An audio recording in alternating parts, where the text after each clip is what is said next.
going to Jerusalem, and the Son of Man will be given up to the foreign power, to be mocked and flogged and crucified, and on the third day he will be raised to life again. Today, thousands of pilgrims commemorate Jesus' arrival to Jerusalem on Palm Sunday. According to the scriptures, when Jesus entered the city, he already knew the fate that would befall him. He told his disciples he was to die on the cross.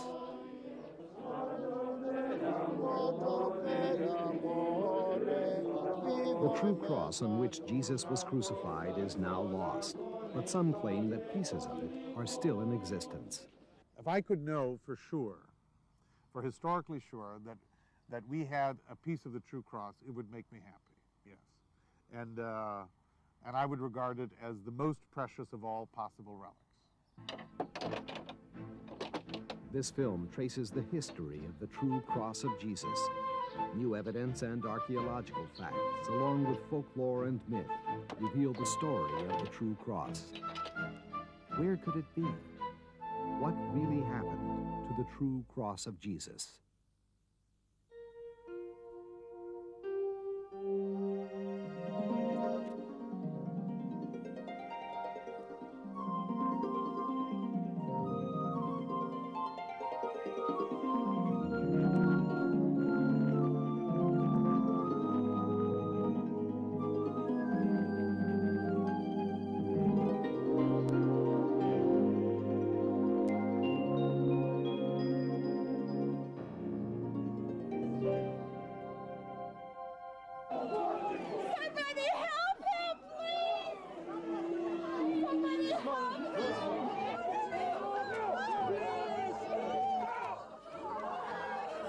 Carrying his own cross and flogged by Roman soldiers, Jesus made his way along these streets. This is the traditional way of the cross.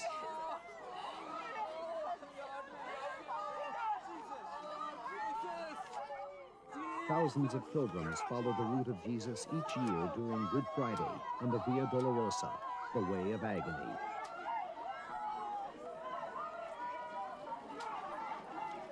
The last stations of the cross are here in the Church of the Holy Sepulchre. The church was built on top of the rock known as Golgotha, the place of the skull. It is said that here Jesus was crucified and his cross was found 300 years later.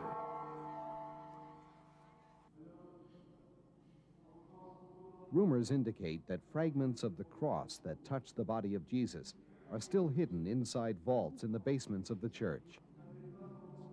We are told that only a few priests are given access to the remains of this holiest of relics in the Holy Sepulchre Church.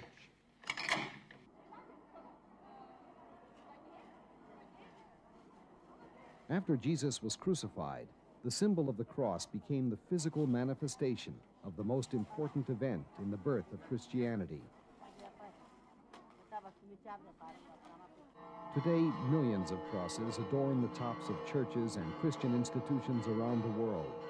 Yet the early Christians did not mention the cross, and there is no evidence of crosses being used as a religious symbol until the 4th century, after the Roman Empire adopted Christianity. The first evidence of crosses being used as a symbol is found in the ruins of Byzantine monasteries from the early 5th century, like this one at Mamshit in the Negev Desert.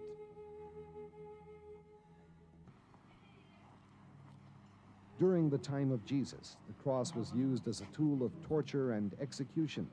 Such negative connotations did not convey the ideas of a new faith based on love and tolerance.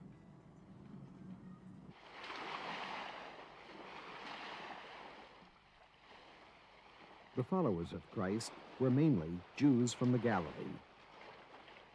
Because of their fear of persecution, the early Christians didn't use the cross as a symbol of their faith, but turned to other more peaceful images, such as the fish, the dove. These were meaningful, but not incriminating. Crucifixion was such a disgraceful death that the official line was that Jesus died. Paul, in fact, is the only one to emphasize that he died by crucifixion, that there was a cross, that there was a lot of blood, because he wanted to emphasize the enormity of the sacrifice. But the interest in the wood of the cross or reliquaries at that period, none. According to the legends, the story of the true cross begins long before the crucifixion. Some of the most important references about the early history of the true cross can be found here in Arezzo, Italy, a small, sleepy town in the region of Tuscany. Inside this simple church of San Francesco, early Renaissance painter Piero della Francesca picked up his brush and told the stories and beliefs about the true cross that grew up in the Middle Ages. Della Francesca, depicted in this self-portrait, was inspired by the influential text based on the cross called The Golden Legend, written by a Franciscan monk in the 13th century.